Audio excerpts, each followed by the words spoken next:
பயன்படுத்தினா காதல் ஜெயிக்கும்னு சொல்லுவா. சந்தியா, கொஞ்ச நாளாவே ரொம்ப சந்தோஷமா இருக்கே, அந்த ரகசியத்தை சொல்லேண்டி. ரகசியத்தை யாராவது வெளியே சொல்லுவாளா? சரி, உங்களுக்கு என்ன பிரச்சனை? எங்கடி நைட்டு படுத்தா தூக்கம் எங்க வருது? அந்த நேரத்துல எழுந்திருச்சு பச்சை தண்ணியில உடம்ப நினைச்சுதான் தூக்கத்தை வரவழைக்க வேண்டியதா இருக்கு. அது கூட பரவாயில்லடி. நைட்டு நல்லா தூங்கிட்டு இருக்கும் போது பக்கத்து வீட்டுல இருந்து ஒரு முனகல் சத்தம் வரும் பாரு. என்னவா இருக்கும்னு உத்து கேட்டா பக்கத்து வீட்டு அக்காவோட முனகல் சத்தமா தான் இருக்கும். கொஞ்ச நேரத்துக்கு அப்புறம் முனகல் சத்தம் அதிகமா இருக்கும்.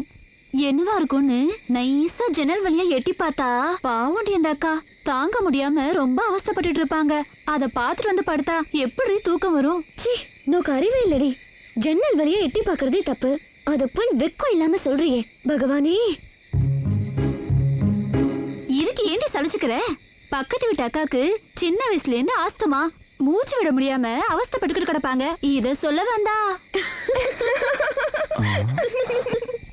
ஏய், உனக்கு இன்னொரு விஷயம் தெரியுமா?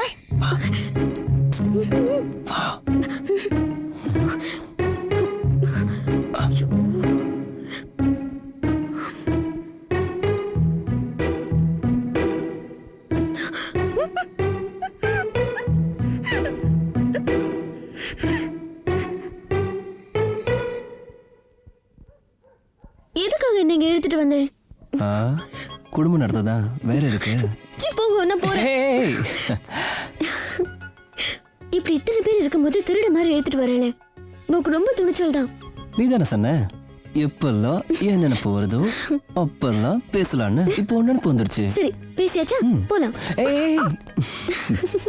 முக்கியமான விஷயம் பேசலான்னு வந்தா, உனக்கு குழந்தை பிறக்கிற விஷயத்தை பத்தி தெரியுமா? போங்க. இதுல வெக்கப்பட என்ன இருக்கு? சில குழந்தைங்க பார்க்கறதுக்கு அப்படியே அப்பா மாதிரியே இருக்கும், சில குழந்தைங்க அம்மா மாதிரியே இருக்கும். அது எப்படின்னு கேட்கறதுக்குள்ள ரொம்ப கற்பனையெல்லாம் பண்ணிக்கிற. குழந்தை பிறக்கிறதெல்லாம் பகவானோட செயல். அத போய் என்னன்னு கேட்டா நான் என்ன சொல்ல முடியும்? இந்த மழுப்பலான பதில் எல்லாம் வேண்டாம். அதெல்லாம் கேட்டு தெரிஞ்சுக்கோ. வேண்டாம், நீக்கு அதை பத்தி ஒன்னும் தெரியாது, விட்டுடுங்களே. அது எப்படி விட்டுற முடியும்? தெரியலன்னா கேட்டு தெரிஞ்சுக்கணும். சொல்லட்டா? சொல்லுங்க. இப்போ புருஷன் பொண்டாட்டி 2 பேர் இருக்காங்கன்னு வச்சுக்கோ. புருஷன் பொண்டாட்டி மேல வைக்கிற பாசத்தை விட பொண்டாட்டி புருஷன் மேல அதிக பாசம் வச்சானா பிறக்க போற குழந்தை அப்பாவை மாதிரியே இருக்கும்.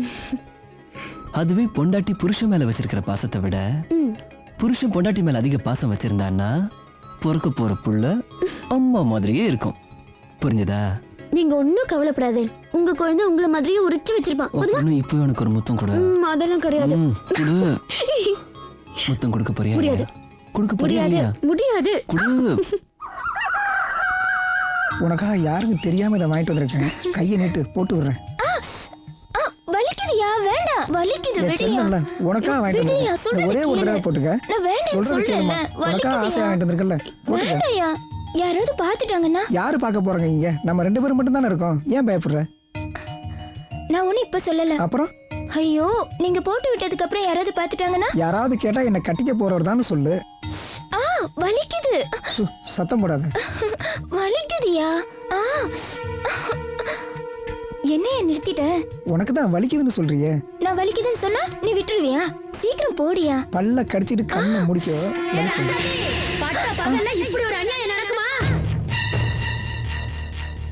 இப்ப தலை குடிஞ்சு என்ன பிரயோஜனம்?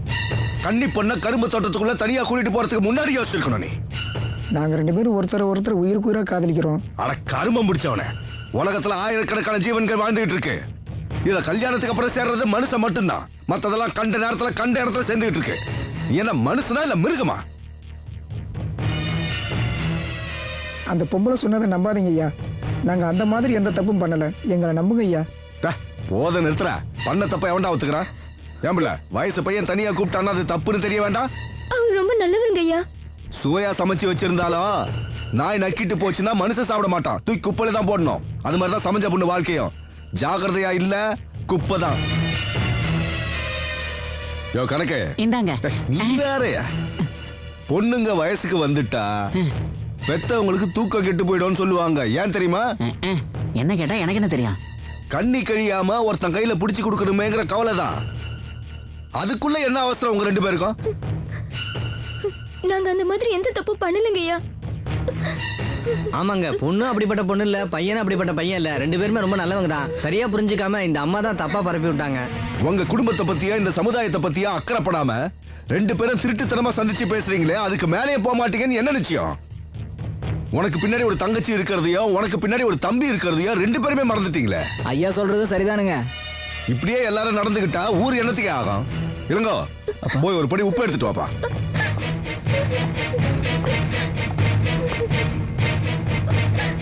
இனிமே நம்ம ஊர்ல இப்படி ஒரு தப்பு நடக்க கூடாது. அதுக்குதான் இந்த தண்டனை.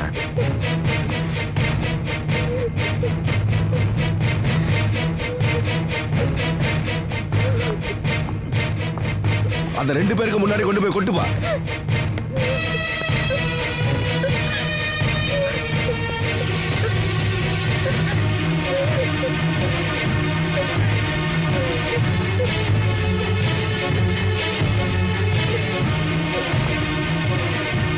விடிகிற வரைக்கும் ரெண்டு பேரும் உப்பு மேல முட்டி போட்டு நில்லுங்க.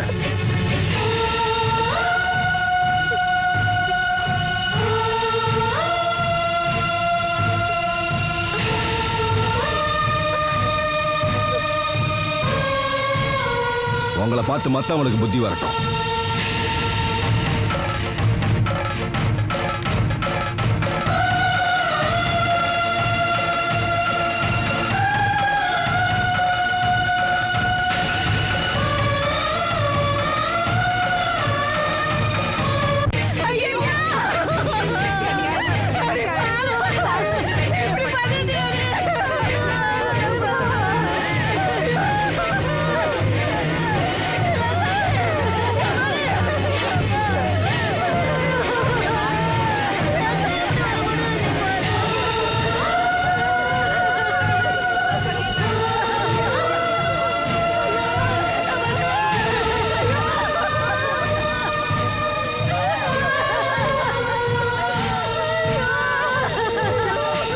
மானம் காக்கத்தான் உயிர், மானம் போன பின் உயிர் எதற்கு?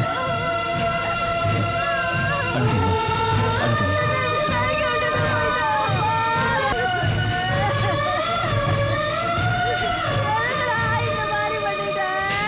இனிமே இந்த ஊர்ல யாரும் தப்பு பண்ண மாட்டாங்கன்னு நினைச்சேன். ஆனா புத்தி கெட்ட ஜென்மங்க மருந்து குடிச்சு செத்து போயிடுச்சுங்க. இருந்த ஒத்த பிள்ளை எப்படி போயிட்டானே. நான் உயிரோட இருக்கிற வரைக்கும் உங்களுக்கு நான் இருக்கேன். எனக்கு அப்புறம் என் மகன் இளங்கோ இருக்கான். மனசை தேர்த்திக்கிட்டு ஆக வேண்டியதை பாருங்க.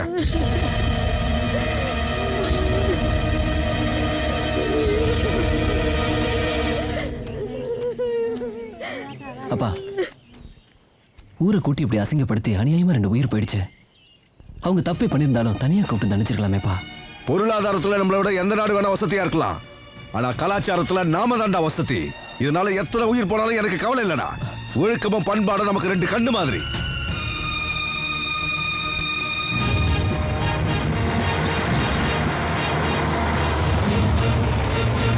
சரியா படிக்கிறாங்களா இல்லையான்னு கவனிக்கிறது இல்லையாடா? என்னப்பா இது, நம்ம வீட்டுக்கு போலீஸ் எல்லாம் வருது. நீ உள்ள போமா, உள்ள போங்க. வாமா.